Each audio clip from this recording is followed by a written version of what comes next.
mío.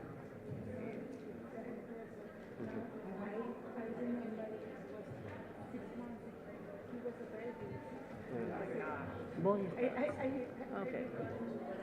¿Listo?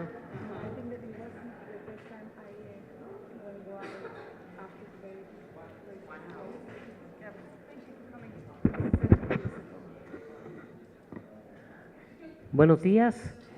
A nombre de la Feria Internacional del Libro de Guadalajara, de Penguin Random House, a través de su sello editorial Montena, queremos darles la más cordial bienvenida a la presentación, una presentación al 2x1, como solemos hacer a veces, de Claudia Gray con sus más recientes novelas, Contra las Estrellas y Mil Lugares Donde Encontrarte, y pido un fuerte aplauso para Claudia Gray.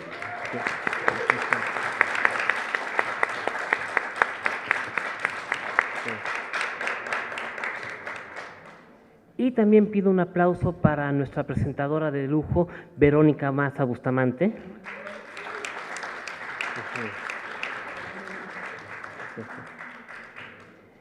Claudia Gray nació en Estados Unidos, actualmente vive en Chicago y desde hace algunos años se dedica por completo a la creación literaria. Anteriormente trabajó como disc jockey, abogada, periodista y camarera. Le encanta viajar, leer y escuchar música, pero lo que más le gusta en el mundo es, sin lugar a dudas, escribir. Es autora de la exitosa saga Medianoche y actualmente trabaja 2 series al mismo tiempo, Mil Lugares Donde Encontrarte y Contra las Estrellas. Verónica Maza nació en 1971, es periodista y orientadora sexual. Se desenvuelve también como editora, escritora, conferencista, facilitadora musical, lectora voraz, defensora de los derechos humanos, exploradora de temas tabú y promotora del orgasmo. Lleva 2 décadas y media trabajando en numerosos medios de comunicación. Entre otros, labora para Grupo Milenio, donde publica su columna El Sexódromo desde hace 15 años, y es autora de 2 libros, El Motel de los Antojos Prohibidos y Madres, lo que nadie se atreve a decirte sobre la maternidad. Para Random House es muy especial esta presentación. Han pasado 8 años de la vez que tuvimos el honor de conocer en persona a Claudia Gray, quien en aquel entonces nos estaba deleitando con una tetralogía fascinante sobre vampiros, cazadores de vampiros infiltrados en una universidad, donde se entretejía todo un mundo de intrigas, de la cual se desprendió una historia adicional, que era la de Baltasar, y es muy emocionante ver ahora cómo está dando un giro. Ahora nos trae 2 sagas que está trabajando al mismo tiempo, lo cual habla de una mente incansable, de una gran disciplina para escribir, sobre todo de una gran claridad para no confundir las historias cuando las esté escribiendo, y en las que está tratando varios temas, como son los mundos paralelos, el si es posible o no enamorarte de quien aparentemente asesina a tu familia, y por otro lado, tocando temas siempre fascinantes, como lo es la inteligencia artificial y la posible relación, si puede haber o no, en sentimientos entre un humano y un robot. Para hablar de esto, quiero cederle ahora la palabra a Verónica Maza. Muchas gracias.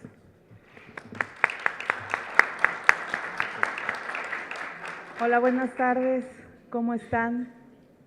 ¿Sí se escucha? Sí, ya. Qué bueno, me da mucho gusto que estén aquí acompañando a Claudia, a quien tuve el gusto y el honor de presentar la vez anterior que estábamos viendo, si era hace 7 u 8 años, con su saga de Medianoche.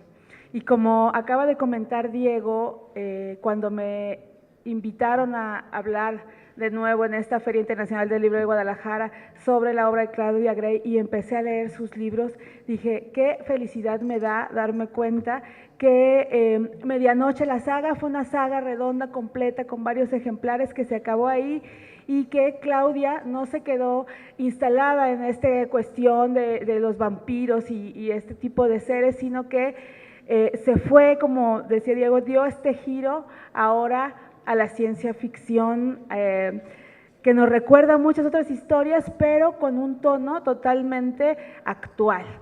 Me gusta mucho cuando leo la biografía de Claudia saber que ha sido DJ porque creo que justo para escribir libros como los que ella hace, y sagas, porque, o sea, hablamos de varios volúmenes de una misma historia, se necesita como este talento musical, este saber dónde poner la agujita, ¿no? En este caso la pluma, y cómo ir hilvanando estas historias. No sé, aquí ya hay personas que leyeron estos 2 ejemplares. Levanten la manita. Ok, muy bien, muy bien. Entonces vamos a platicar un poquito de qué trata cada uno para después platicar con Claudia. Vamos a abrir pronto las preguntas para el público, así es que todo lo que siempre le han querido preguntar a Claudia Gray, piénselo para que la consulten. Bueno, primero vamos a platicar sobre 1000 lugares donde encontrarte, que fue el primero que leí, que fue para mí como esta apertura a los nuevos temas que maneja Claudia aquí. Se trata de la historia de Marguerite, que es hija de 2 genios de la ciencia que están trabajando en la posibilidad de ir a diversas dimensiones, o más bien que tienen la teoría de que existen dimensiones paralelas donde existimos a la par de esta, que es la que es real para nosotros o tangible, pero que hay diferencias entre todos esos yo que viven en las otras dimensiones. De pronto su padre sufre un accidente, pero provocado, y entonces junto con Theo, que es uno de los que trabaja con sus padres, trata de buscar a Paul, que es otro joven que trabaja con ellos y que creen que es quien asesinó al papá de Marguerite. Pero resulta que tiene la posibilidad de escapar, pero no se va a esconder allá a la Mutualista o aquí a la esquina de la FIL, no, se va a esconder a otra dimensión.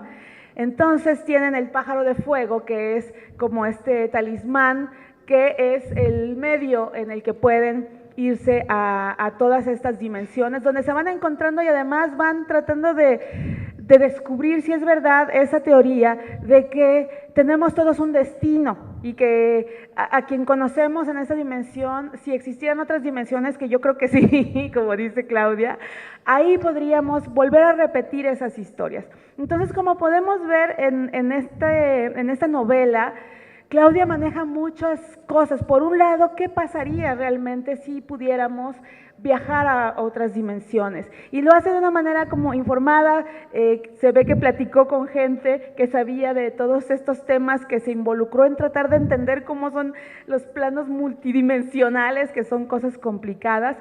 Por otro lado, y lo mismo hace también en Contra las Estrellas, nos habla de mujeres muy poderosas, o sea, sus protagonistas son mujeres, pero no solo por el simple hecho de decir, bueno, vamos a ensalzar al género femenino, sino porque tienen características particulares como la fortaleza, como saber batallar, como saber adaptarse a cosas que las hacen, no solo las protagonistas del libro, sino como estas personas admirables que están haciendo algo, a quien podemos pues admirar por eso. Y me gusta porque hablamos de literatura infantil, hemos hablado mucho este año en este país particularmente sobre cómo poder decirle a la gente que las mujeres somos igual que los hombres, pero diferentes en muchas cosas y tenemos nuestros valores diferentes, pero que tienen que ser cada vez más reconocidos. Y creo que Claudia, de esta manera tan entrañable,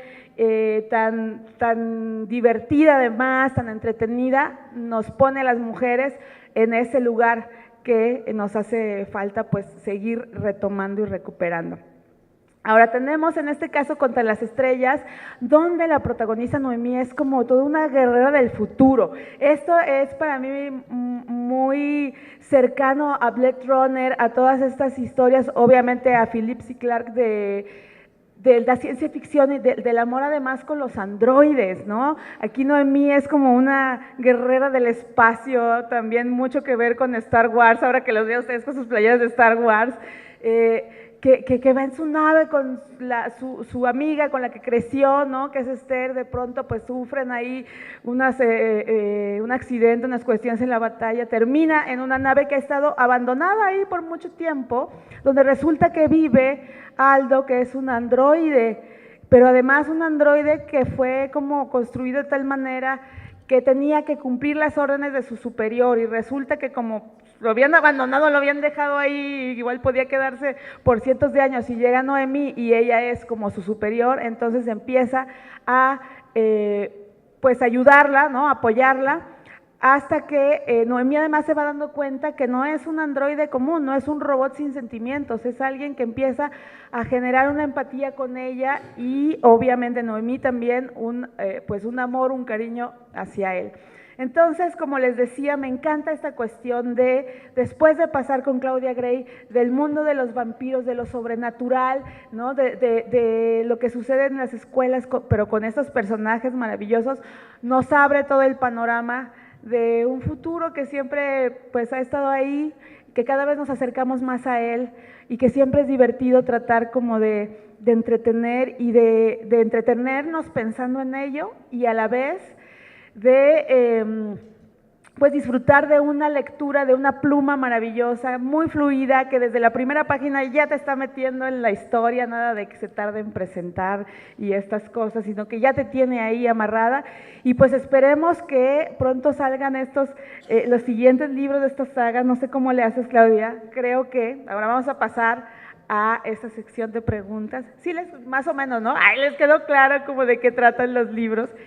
Y que de verdad si han leído toda la saga tienen que leerlo. Y ahora me gustaría pasar a preguntarle algunas cosas a Claudia.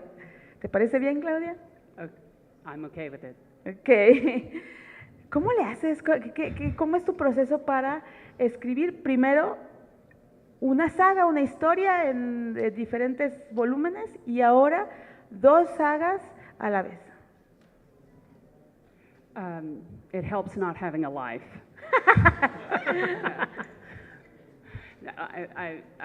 Yeah, because then I suddenly got one and it became much harder to get things done, but that's okay. You know, I like working on different things at once. Ideas rarely line up in order very neatly and politely, waiting their turn. You know, you have no ideas or you have all the ideas. Yes. So you have to do it, you have to follow it, you have to follow the story and go where it leads, I think. So, yeah, but of course it is my full-time job, it has been for years, and so I just try to be disciplined and keep at it every day, pretty much every day. If you do that, it adds up. You know, like 500 words a day is more than a novel a year. So I think it looks like so much work to a lot of people who are aspiring writers. Are any of you aspiring writers? Yep, okay, we've got a few hands there. I think sometimes, you know, you look at the book or you look at the series of books and it's all these words and it looks kind of terrifying, but it literally goes down sentence by sentence, paragraph by paragraph, and persistence matters much more than the single moments of huge titanic effort. Unless you're writing a Star Wars book in 30 days. Y cuéntame sobre estos temas relacionados con la ciencia ficción. ¿Has sido desde toda tu vida fan, seguidora de las historias de ciencia ficción? ¿O es algo que llegó a ti después de la saga de Medianoche?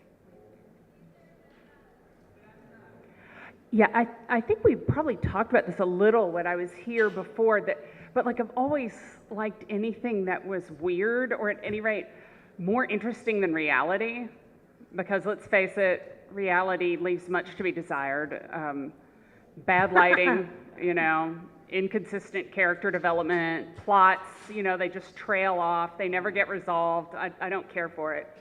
You know, so I always loved fantasy and science fiction, and to me they always seemed like two different ways of sort of telling the same kinds of stories that were not only more adventurous and more thrilling, but also speak about very realistic problems and issues, but through metaphor, which I think a lot of times people find even easier to relate to.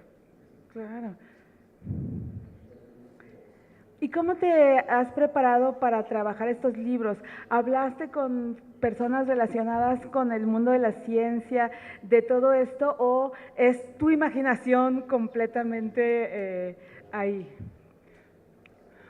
For 1,000 Pieces of You, I just did research. I didn't interview any physicists because I didn't know how they were going to take that. But I did a lot of reading about it. And of course, it's science fantasy. It's, I mean, scientists agree, and this surprised me when I realized that most scientists agree that, yeah, these dimensions exist. Like, that's very accepted. I hadn't understood that.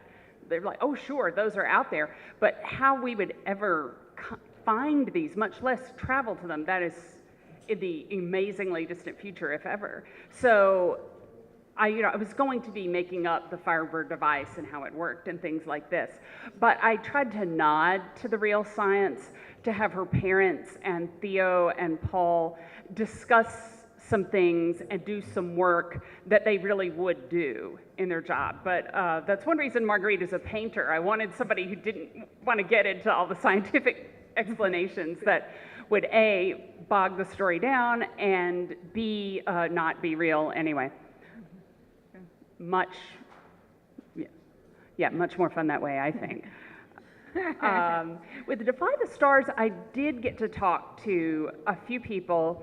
I went to a big conference where they had a lot of people from a lot of different fields, but there were several people who had worked in the space program, either designing rockets and ships or helping plan expeditions, or there were a couple of astronauts there. And I learned a lot about, there was a guy who'd been to Antarctica several times, and he had helped design a lunar mission, and he was talking about, like, oh, what would it mean to settle a new planet, to begin doing that. And somebody else described a futuristic kind of engine. They have this in theory. One of the limits on velocity right now, I'm sorry, I'm getting real nerdy. One of the limits on velocity right now is you can only burn fuel so hot before any metal or alloy we have melts or disintegrates, and then you don't have a spaceship anymore, And they've come up with this idea where the walls of the ignition chamber for this ship would be energy fields, meaning the combustion could get infinitely hot. That's not going to get us to like Alpha Centauri, but it could get us around our solar system very quickly.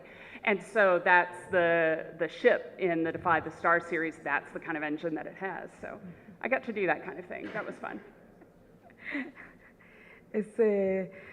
De los privilegios y las maravillas de los escritores, ¿no? Poder sumergirnos en estos mundos que no conocemos, pero que comenzamos a explorar. Claudia, cuéntanos un poco, por favor, sobre tus personajes. Decía hace rato que me gustaba mucho la fuerza de tus personajes femeninos, pero también me gusta la capacidad que tienes para darle una personalidad a cada uno y que nos volvamos, que querramos a todos, no decir, bueno, Paul me cae mejor que Tío, no, los dos me caen bien, no, cuéntame cómo es tu proceso con los personajes. I wish there were one straightforward answer I could give you. Some characters announce themselves and are who they are from the very beginning, and other characters take a while for you to figure out who they are. With 1,000 Pieces of You, I knew Marguerite from the very start. Theo came clear second because I was trying to think, like, what is this guy like? He's very intelligent, but he's also like really high on himself. He'd be unbearably arrogant if he weren't that brilliant. And he loves to show off, but he's also like really hip, not really nerdy. And then I realized this is young Tony Stark without the money. And then immediately I knew who this guy was, and that made him really valuable to the story because instead of having dry, dull scientific explanation, he would brag about something and you would still get the explanation, but it would feel natural, hopefully. But Paul took a while, and I think that's because he's guarded characters who don't open up easily. They don't necessarily open up easily to the writer either. It took him a little while, but that was fun though. I felt like I was chasing him too, if that makes sense. Sí, buenísimo. Yeah, and then with Defy the Stars, Noemi, the teenage soldier, she also was very clear to me very early on. And Abel, I knew who he would be, but I didn't know he was going to be funny. And I think he is. He may not always know he is, but he is.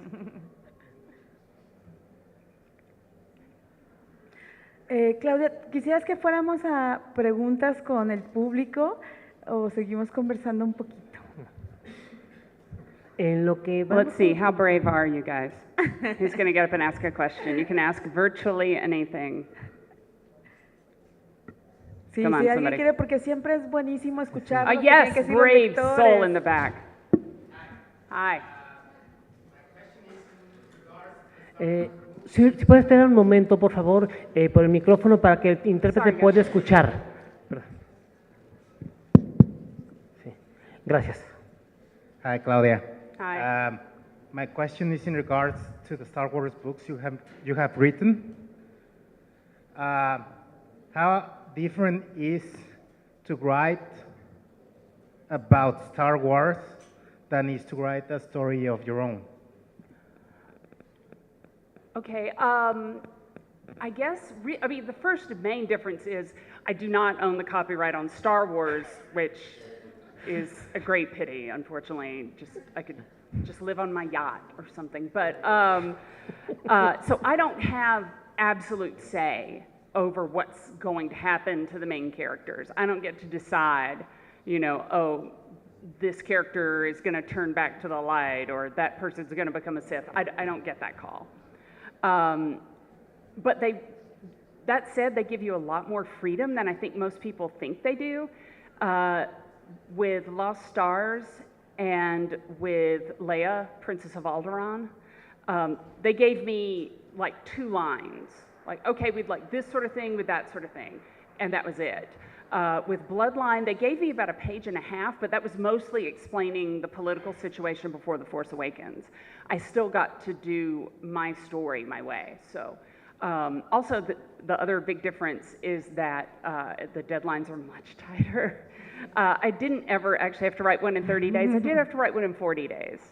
I've never had longer than 3 months to do that. So, yeah, you have to be ready to drop and do it that moment. So that's a big change. And also I was really not prepared for how many people read them. And I bought the old Star Wars books. You'd think I would know, but I was still just shocked. Acá tenemos. Ahí viene el micrófono. Hay una siguiente pregunta.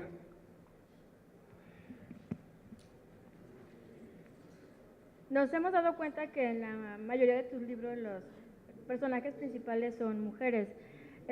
¿Cómo es que defines que tu personaje principal es mujer y las haces tan fuertes? I'm always sort of wary, to tell you the truth, of sort of that phrase, strong female character. First of all, because I'm sort of like, of course they're going to be, like any interesting character is a strong character, even flawed characters, even characters who may in some way be weak, may be very interesting and be strong as characters sometimes. But also I feel like too often it gets interpreted in just one way, which is sort of like Sarah Connor, look, now she's a badass, she's got guns, you know, and like that's the only way to be. And you also have a lot of things. Tell me how many times you've seen this in movies or TV. This girl, she doesn't like girl stuff. She's cool. And it's like, well, the hell with you, you know. Well, you can like girl stuff and be a perfectly, you know, interesting and active human being, you know. And I think at least we are getting to a place culturally where people aren't dividing girl and boy stuff quite so hard and going, no, actually, we like a lot of the same things. You would not believe how many guys like told me with great authority that only guys like Star Wars. I'm like, what are you telling me this for? This is a lie. You know, I've mostly written female leads. I've written all female leads except for Lost Stars and Defy the Stars, which each have 2 co-leads, one male and one female. In large part, honestly, that's because young adult tends to prefer female heroines. But being female, I don't find that a big limitation. I don't think that is necessarily going to be true for everything I write in the future. I think I will eventually write books with male main characters too.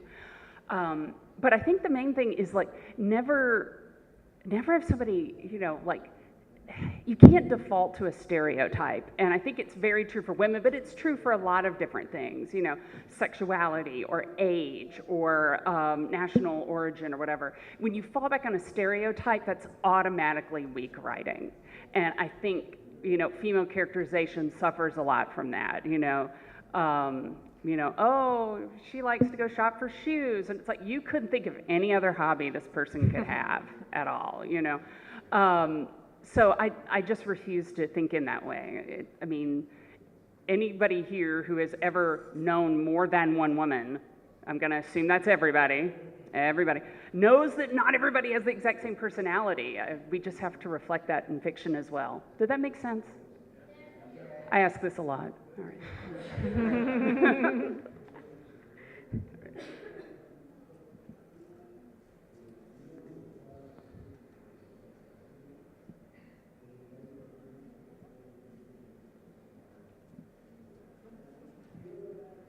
Mi pregunta es, ¿quién es tu personaje favorito? Si tuvieras que escoger solo uno de alguno de tus dos libros, ¿cuál sería?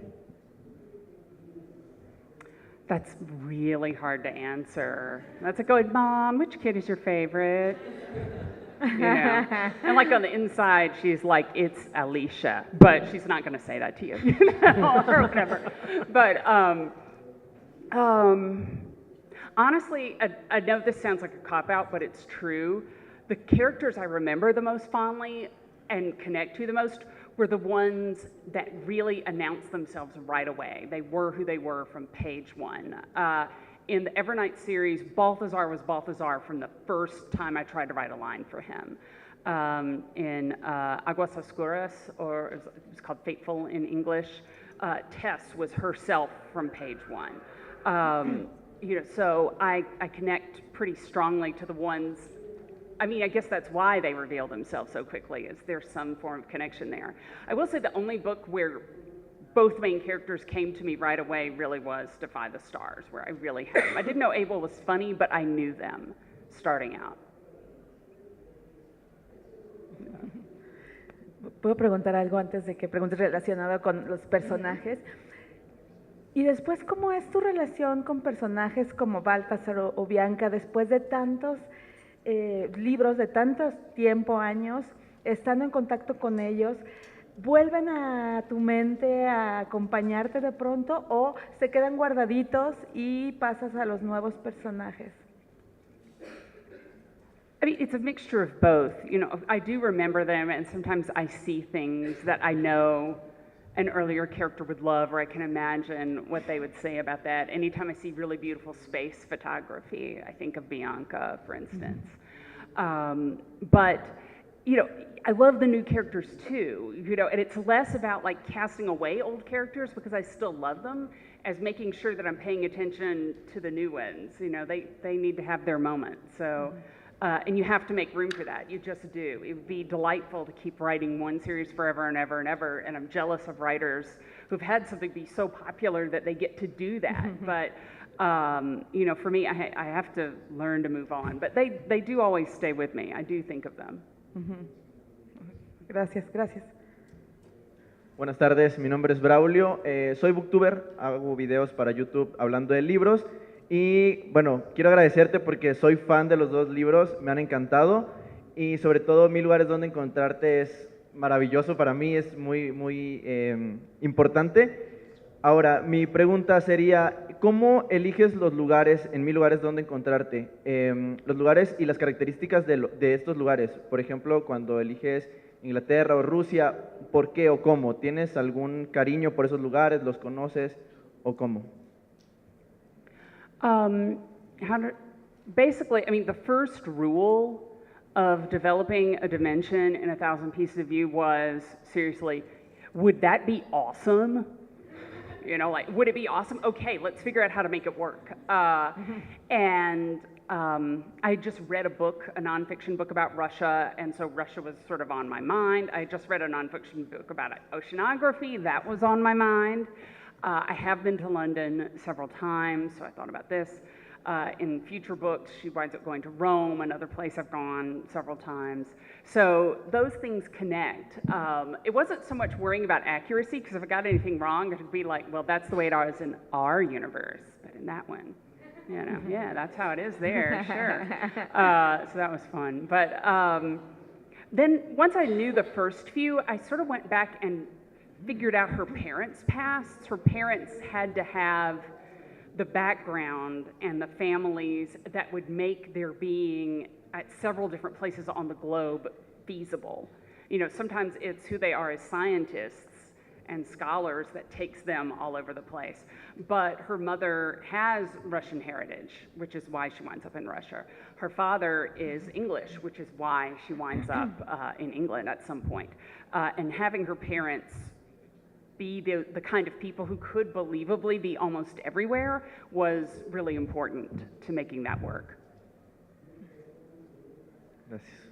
Porque además vemos en este caso que mencionas, en Londres es un tipo de vida futurista, con esta ropa diferente, con esta posibilidad de divertirse diferente, y en cambio Rusia es en el pasado y ella es con la hija de un zar. Entonces no solo vas pasando de lugares, de un lugar a otro, sino también de un tiempo, de una época a otra. No, not leaping in time. I'm sorry, I always have to go over this. It's just that technology Bueno, exacto, has no tiempo. developed Es at verdad, different perdón, rates. fue mi error. Ujú. Yeah, you know, so it's just, you know, it's still, I don't know, Sí. 2015, say for instance, Sí, in verdad. that Russia. It's just a 2015 where the Industrial Revolution is only now getting going. You know, London, it's also 2015, but it's a 2015 where they figured out microprocessors a decade earlier. You know, so things have moved up a little bit. It does make it feel like time travel, and you get to have Okay. some of the fun of time travel, but it's not actually time travel. Yeah. Sí, es verdad, fue mi error porque justo No, it's comentas okay. esta It's just, cosa it de que happens ella a se lot. sorprende y dice, ah, claro, en Londres esto es lo que está pasando en este momento, ¿no? Yeah, yeah. Okay. A ver, otra pregunta. Yes. Allá.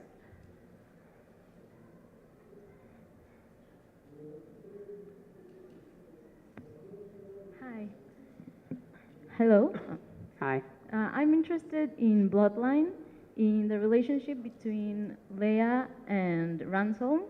I was wondering if you had the inspiration, like, in your mind for a Star Wars story a long time ago, or was it personal, or where did you get the inspiration for that relationship that's so beautiful and heartbreaking? Okay. First, did you say between Leia and Ransom Castrofo? Yes. Okay. Just making sure with the translation going in one ear, sometimes I'm a little like, wait, what? Actually, I do that all the time, even when I'm not wearing these. It's more embarrassing, though. You know, of course, I always made up stories about Princess Leia. You know, I went to Star Wars when I was 7, and that was it. My brain was theirs for life at that point. But it had really never, ever occurred to me that I might get to write a Star Wars book. In retrospect, I kind of wonder at it because I knew one of the editors who was going to be working there, and somehow it just never occurred to me. No idea why. And that said, I just sort of see what they say. And like I said, with Bloodline, that was the one where I had about a page and a half, and they explained, you know, what the populists and the oh my gosh, I just blanked out. The centrists both want. They explained that Castrofo, in this outline, Castrofo was someone who worked for Leia, and they argued a lot, but she valued his input. But secretly, he had all these Empire artifacts like hidden in his closet, and then he ultimately betrays her by revealing the information he reveals, which I'm not spoiling right now. And I just didn't think, I didn't think that was that interesting, you know? I mean, it's a little creepy, this dude like stroking stuff in his closet. It's a little Silence of the Lambs, right? It's not very Star Wars. And also, I didn't buy that Leia would have this guy so close to her. I mean, she helped lead a rebellion for years where if you trusted the wrong person, you were dead. You know, and so I just found it completely not credible that one of her most trusted people would be somebody so blatantly working against her. I was like, this makes her look stupid, and I don't think that character's that interesting. And so I thought, okay, what if Ransom isn't working for her? What if he's a peer, and he represents everything she hates, but he still has the good points, like the arguing. And that was sort of like, would you guys let me do that? And to their credit, they're like, yeah, sure, go for it. That sounds great. And so I got to work on that story from there with the idea of her being forced to work with someone who kind of thought the Empire was pretty cool, and yet at the same time isn't a monster. And sort of Ransom's journey in that book helps you understand why the Resistance is eventually founded, like why we are where we are in The Force Awakens. That's it. And so my Star Wars stories, you know, they aren't stuff I came up with when I was a kid necessarily. I will say there is one scene in Lost Stars I made up when I was 12. I remember it very clearly. Originally it was Leia and Han, but you know the speeder bike race where the things click together? I made that up when I was 12. I never forgot it, and finally I got to pull that in and do it. It's like, yes! So I guess that would also count as the book I worked on the longest, right? Like that was like 34 years, technically? Let's say it is. Tenemos tiempo para una última pregunta. Antes de eso les recordamos, están aquí afuera los libros de Claudia para quien se interese. Y Claudia va a estar en el módulo de firmas del área internacional. Terminando la presentación, nos vamos al módulo de firmas del área internacional, donde con gusto les firmará sus ejemplares. Que si alguien tiene una última pregunta.